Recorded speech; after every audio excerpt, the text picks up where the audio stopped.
So this Achillea here has now finished flowering, so I'm going to deadhead it. I like the foliage, I think the foliage is fine, and I'm going to keep that there.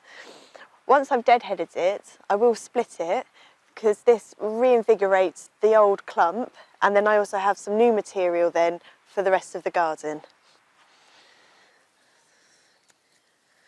This is looking a bit tatty, so I'll just take these bits off. So what I do is just get the trug thing.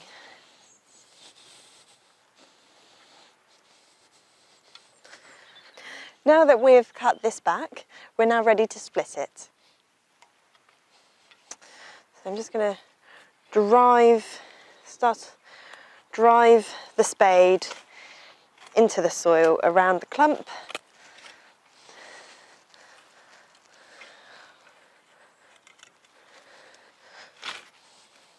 Split it down the end like that. Might need a bit of encouragement. So we can just take and pop that there to be used later on.